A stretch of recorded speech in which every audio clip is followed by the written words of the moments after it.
అందరికీ welcome back to హనుద్యాన education.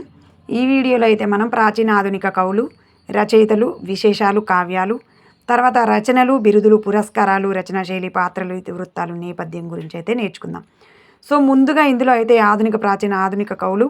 So అందులో కవిత్రయంలో మొదటి వ్యక్తి అయినటువంటి నన్నయ్య గురించి అయితే మనం తెలుసుకుందాం. సో ముందుగా ఈ నన్నయ్య ఎవరు, ఏం చేశాడనేటటువంటి విషయం మనం చర్చించుకుంటే, తూర్పు చాళుక్య రాజైన రాజరాజ నరేంద్రుని ఆస్థాన కవి నన్నయ్య. నన్నయ్య ఎవరు అని అంటే, తూర్పు చాళుక్య రాజైన రాజరాజ నరేంద్రుడు రాజు అయితే ఆయన యొక్క ఆస్థాన కవి నన్నయ్య.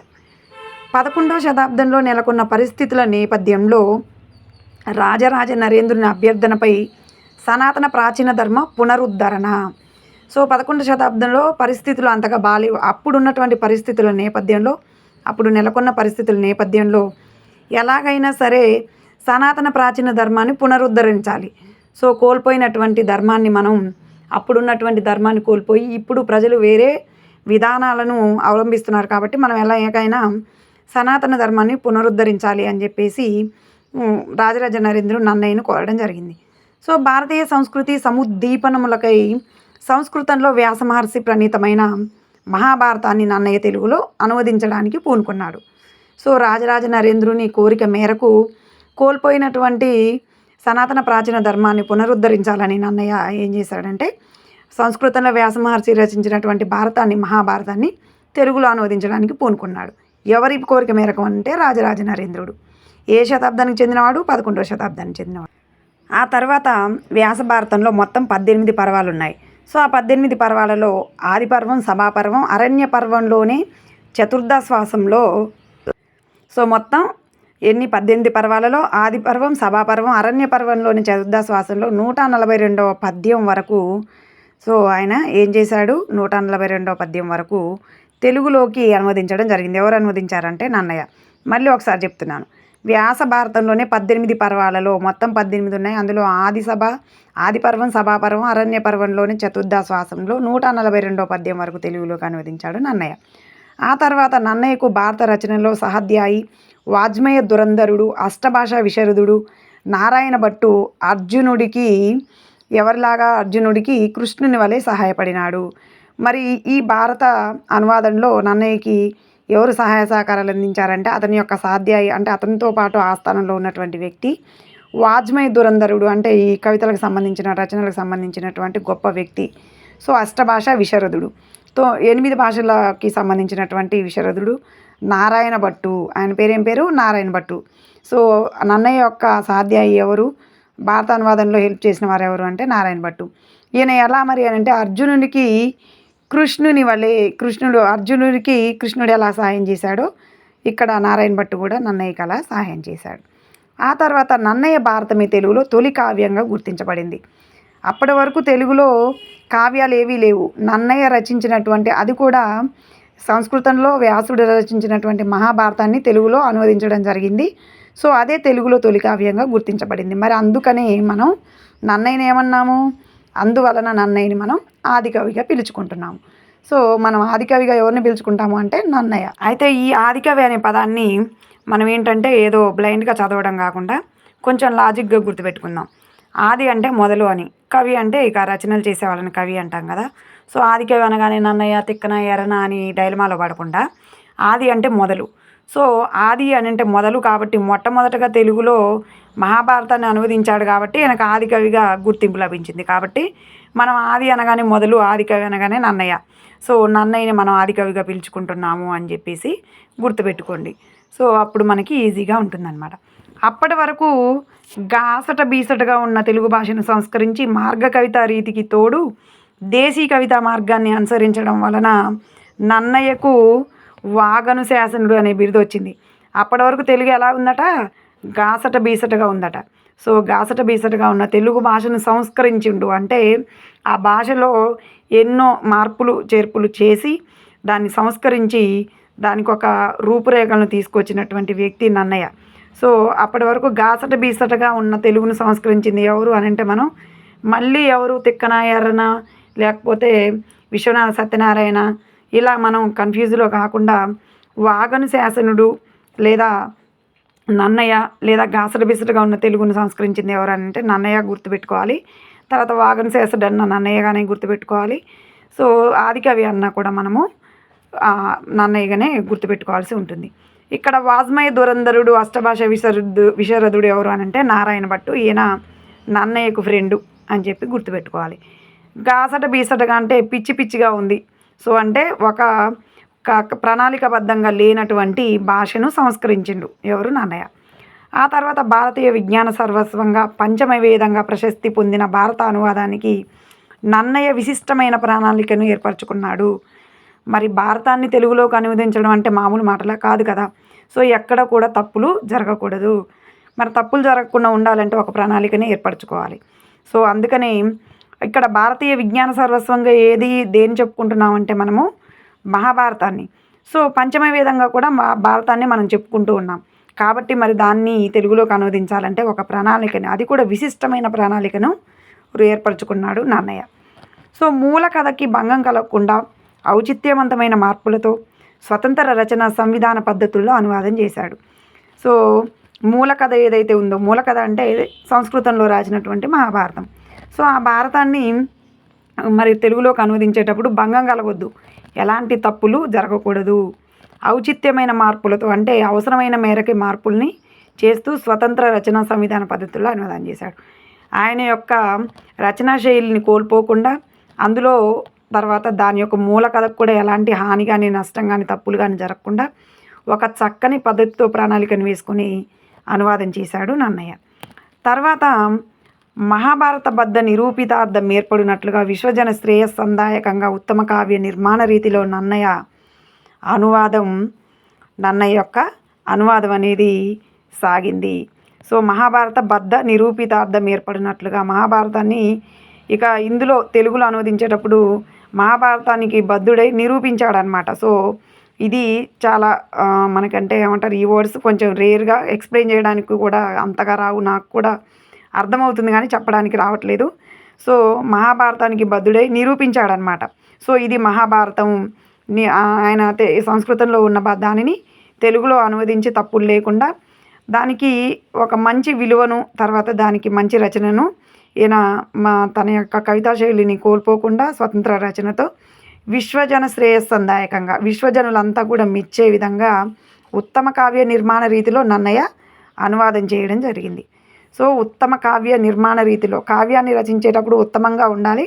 సో అలాగే ఉత్తమ కావ్య రీతిలో నన్నయ్య ఇది భారతం యొక్క రచన కొనసాగించాడు. అందువల్లనే తెలుగు భారతీయ భాషల్లోనే భారతాలకు మార్గదర్శకంగా నిలిచింది. సో దీని కారణంగానే నన్నయ్య రచించినటువంటి ఇది భారతం యొక్క కారణంగానే భారతీయ భాషల్లోనే భారతాలకు మార్గదర్శకంగా నిలిచింది. సో వివిధ భాషల్లో మనకి భారతం అనేది అంటే రచించడం జరిగింది ఉంది. సో అయితే భారతీయ భాషల్లోనే భారతాలకు మన తెలుగులో అనువదించినటువంటి భారతం అనేది మార్గదర్శకంగా నిలవడం జరిగింది. ఎవరి కారణంగా అంటే నన్నయ్య కారణంగా. నన్నయ్య తదనంతర కవులైన మారన నన్నయ్యను ఆంధ్ర కవిత గురుడని, కొలని గణపతి దేవుడు ఆంధ్ర కావ్య పథము తీర్చినవాడని, తర్వాత రామరాజభూషణుడు మహిమున్ వాగను శాసనుండు సృజయింపన్ అని విశ్వనాథ సత్యనారాయణ, ఋషి వంటి నన్నయ్య రెండవ వాల్మీకి అని చెప్పేసి కీర్తించాడు. సో ఇక్కడ మనం గుర్తుపెట్టుకోవాల్సింది ఏంటంటే నన్నయ్య తదనంతరం అంటే ఆయన తర్వాత కవులు ఎవరెవరు ఉన్నారు, మారన. సో ఆయన ఏమని పొగిడాడు నన్నయ్యనంటే ఆంధ్ర కవిత గురుడు. ఆ తర్వాత గణపతి దేవుడు ఏమని పొగిడాడు, ఆంధ్ర కావ్య పథము తీర్చినవాడు. ఆ తర్వాతకు వచ్చేసి రామరాజభూషణుడు ఆయన ఏమని పొగిడాడు, మహిమున్ వాగను శాసనుండు సృజయింపన్ అని చెప్పేసి ఇక్కడ రామరాజభూషణుడు. అలాగే విశ్వనాథ సత్యనారాయణ ఋషి వంటి నన్నయ్య, తర్వాత రెండవ వాల్మీకి. విశ్వనాథ సత్యనారాయణ ఏమన్నాడంటే ఋషి వంటి నన్నయ్య రెండవ వాల్మీకి అని చెప్పేసి నన్నయ్యని కీర్తించడం జరిగింది. సో వాల్మీకి ఏం చేశాడు మనకు తెలుసు కదా, రామాయణాన్ని రచించాడు.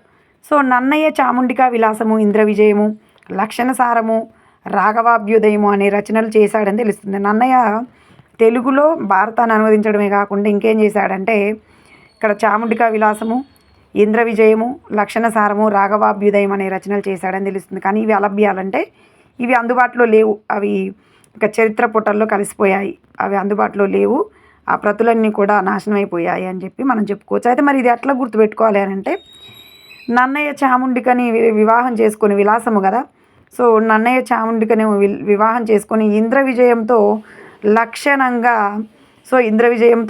లక్షణంగా రాఘవాభ్యుదయం అనే రచనలు చేశాడు అని మనం గుర్తుపెట్టుకోవాలి. మళ్ళీ ఒకసారి చెప్తున్నా, నన్నయ్య చాముండికను విలాసం అనే దగ్గర వివాహం అని గుర్తుపెట్టుకోండి. చాముండికను వివాహం చేసుకొని ఇంద్ర విజయంతో లక్షణంగా, ఇక్కడ లక్షణంగా అనగానే లక్షణసారం అని గుర్తుపెట్టుకోవాలి. లక్షణంగా రాఘవాభ్యుదయము అనే రచన చేశాడని మనం గుర్తుపెట్టుకోవాలి. సో ఇవి మాత్రం అలభ్యాలు, కానీ ఇవి అందుబాటులో లేవు. నన్నయ్య తన భారత కావ్య రచన ప్రణాళిక గురించి స్పష్టమైన ప్రణాళికని ఏర్పరచుకున్నాడు. మనం ఇందాక నేను చెప్పుకున్నట్టుగా భారతాన్ని తెలుగులో అనువదించడం కోసం మంచి ప్రణాళికని ఏర్పాటు చేసుకున్నాడు. ఇదేంటంటే, సారమతిం గవీంద్రులు ప్రసన్న కథ కలితార్థ యుక్తిలో, నేను చదువుకున్నప్పుడు అయితే ప్రసన్న కథ కవితార్థ యుక్తి అని ఉంది, ఇక్కడ లీ దగ్గర వి అని ఉంది, కథ కవితార్థ యుక్తి అని ఉంది, ఇక్కడేమో ఇప్పుడు ప్రజెంట్ కలితార్థ యుక్తి అని ఉంటుంది. మరి సో అది ఒప్ప ఇది తప్ప, ఇది ఒప్ప అనేది మనకైతే తెలియదు, ఇక్కడ ఇచ్చిందే చదువుతున్నా. కథా కలితార్థ యుక్తిలో నారసి మేలున నితరు లక్షర రమ్యత నాదరింప, నానా రుచిరార్థ సూక్తనిది నన్నయ్య బట్టు, తెలుగునన్ మహాభారత సంహిత రచన బంధురుడయ్యే జగద్ది తంబుగన్. సో ఈ ప్రణాళిక అన్నమాట. ఈ విధంగా అతని యొక్క రచన అనేది తెలుగులో కొనసాగింది. పై పద్యంలో అనువాద స్వరూప రీతులేగాక నన్నయ్య కవితా లక్షణాలు కూడా పొందుపరచబడి ఉన్నాయి. ప్రసన్న కథ, ఇక్కడ కథ కవితార్థ యుక్తి లేదా కలితార్థ యుక్తి, అక్షరరమ్యత, నానా రుచిరార్థ సూక్తి నిధిత్వం భారతంలో ప్రధాన కథని విస్తృతమైనవి. సో ఇవి అనువదింపబడేటప్పుడు నన్నయ్య అనుసరించినటువంటి మార్గాలు. ప్రసన్న కథ కవితార్థ అంటే నన్నయ్య కవితా లక్షణాలు, ప్రసన్న కథ కవితార్థ యుక్తి, అక్షరరమ్యత, నానా రుచిరార్థ సూక్తి నిధిత్వం. ఇది మనం నన్నయ్య యొక్క కవితా లక్షణాలుగా చెప్పుకోవచ్చు. ఆ తర్వాతకు వచ్చేసి దానికి సమాంతరంగా అనేక ఉపకథలు, ఆ ఉపకథల్లో అనేక విశేషాంశాలు ముడిపడి ఉన్నాయి. సో మరి భారతాన్ని తెలుగులోకి అనువదించడంతోనే సరిపోలేదు, దానికి సమాంతరంగా అంటే దానికి సమానంగా అనేక ఉపకథలు వచ్చాయి. ఆ ఉపకథల్లో అనేక విశేషాంశాలు ముడిపడి ఉన్నాయి. ప్రధాన కథకు భంగం కలగకుండా అవసరమైన ఉపకథకు ప్రాధాన్యం ఇస్తూ, అయితే మరి ఆ ఉపకథలు తర్వాత అనేక కథలు సమాంతరంగా వచ్చినప్పుడు ప్రధాన మూల కథ ఏదైతే ఉందో దానికి భంగం కలగకుండా చేశాడు నన్నయ్య. సో దానికి ప్రాధాన్యం ఇస్తూ నన్నయ్య భారత కథను తెలుగులో అనువదించాడు. ఇందాక కూడా చెప్పాను, ఇది రిపీట్గా మళ్ళీ వచ్చింది. ప్రసన్నమగు కథలతో కూడుకునే అర్ధయుక్తితో నడిచిన కథన రీతే ప్రసన్న కథ కవితార్థ యుక్తి. సో మరి ఇక్కడ ప్రసన్న కథ కవితార్థ యుక్తి అంటే ఏంది, కవితా లక్షణాలు తెలుసుకుందాం. ప్రసన్నమగు కథలతో కూడుకొని అర్ధయుక్తితో, ప్రసన్నం మనం ఏదైనా ఒక వ్యక్తిని పొగుడుతూ అంటే ప్రసన్నం చేసుకోవడం అంటే ఆయన్ని మనం మేల్కొల్పడం, మన యొక్క భక్తి భావనతో కావచ్చు, లేదా కవితలతో కావచ్చు, పొగడ్తలతో కావచ్చు, ఆయనకి మనం ఆయన దృష్టిలో పడడం అనమాట. దేవుడు కావచ్చు, రచన కావచ్చు, ఇంకేదైనా కావచ్చు. సో కథ ఆయన రాసేటప్పుడు ప్రసన్నమగు కథతో రాసిండు, అర్ధయుక్తితో అంటే మంచి అర్థంతో రాసిండు. నడిచిన కథన రీతే ప్రసన్న కథ కలితార్థయుక్తి.